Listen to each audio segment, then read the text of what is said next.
ជំរាបសួរបងប្អូនគ្នាបាទថ្ងៃនេះយើងនឹងចេញទៅមើលការប្រកួតបាល់ទាត់បាល់ទះនៅវិទ្យាល័យមេសាំងបាទហ្នឹងហើយឥឡូវយើងរៀបចំហ្នឹងបាទរៀបចំមានសម្ភារៈបាទកតាបអីហ្នឹងបាទដាក់ឡើងដាក់ទូរស័ព្ទអីចឹងទៅបាទសនុកដាក់ទូរស័ព្ទដាក់អីបាទប្រដាប់បាទហ្នឹងហើយឥឡូវចាប់ផ្ដើមចេញទៅបងប្អូនបាទចាប់ផ្ដើមចេញពីផ្ទះទៅហើយបាទជិះឡានទៅបងប្អូនខ្លាចព្រមឬច្រើនហើយចូលឆ្នាំចិនផងខ្លាចកូនក្មេងឬក៏បងប្អូនគាត់ប៉ះពីអញ្ចឹងណាអញ្ចឹងក៏ជិះឡានទៅបាទហ្នឹងហើយឥឡូវយើងមកដល់សាច្រេះបងប្អូនបាទមកដល់សាច្រេះហ្នឹងហើយសាច្រេះហើយបាទកើមទៅហើយបាទខ្លាចក្មេងបាទកូនក្មេងប៉ះពីឬក៏បងប្អូនប៉ះពីព្រោះចូលឆ្នាំចិនផងហើយមានការប្រកួតអីចឹងដល់មនុស្សច្រើនអញ្ចឹងបងប្អូនបាទហ្នឹងក៏ជិះឡានទៅណៃឡានកញ្ចាស់ទេបងប្អូនបាទឥឡូវយើងមកដល់កែងបែកជា4បាទហើយបែកជា4ផ្សារច្រេះបាទច័ន្ទស្នាបត់ឆ្វេងបងប្អូនបត់ឆ្វេងវឹងហើយបាទដំណើរឆ្ពោះទៅវិទ្យាល័យមេសាំងបាទទៅមើលការប្រកួត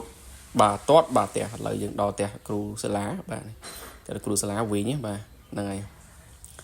ដល់ផ្ទះគ្រូសាលាហើយយើងចេញមកបាទមកហើយដល់ណាបងប្អូនឥ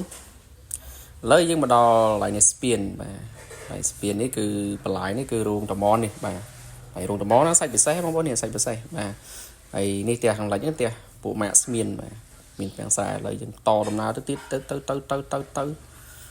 ទៅហើយមើលឃើញបងប្អូនមើលអីឃើញអីខាងស្ដាំដៃនេះខាងស្ដាំដៃនេះខាងស្ដាំដៃនេះ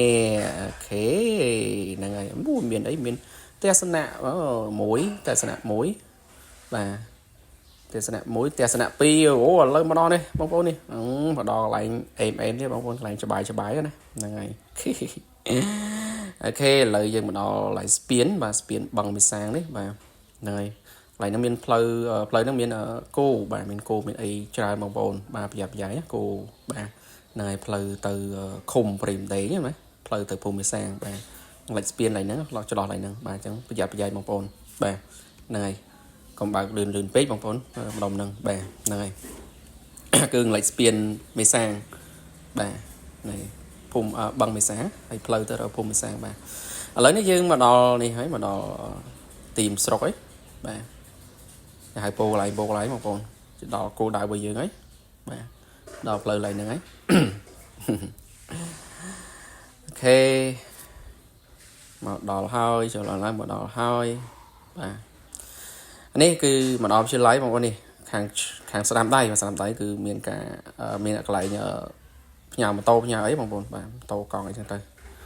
បាទហ្នឹងហើយខ្ញុំក៏មកមុខមកតាមផ្លូវធំបងប្អូនបាទចូលទៅតាមផ្លូវធំហ្នឹងហើយអូខេឥឡូវយើងមកដល់បងប្អូនមកដល់ផ្លូវធំហើយក៏ចាប់ដើមសុំបងសន្តិសុខឲ្យបត់ចូលឃើញបងប្អូនមកច្រើនបាទហើយព្រោះខ្ញុំទៅម៉ោង3ជាងអីម៉ោង2ជាងអីបាទហ្នឹងហើយអញ្ចឹងវីដេអូហ្នឹងមានតែប៉ុណ្ណឹងបងប្អូនខុសត្រូវណាអធិស្ឋានបាទអរគុណបាទសុខសប្បាយ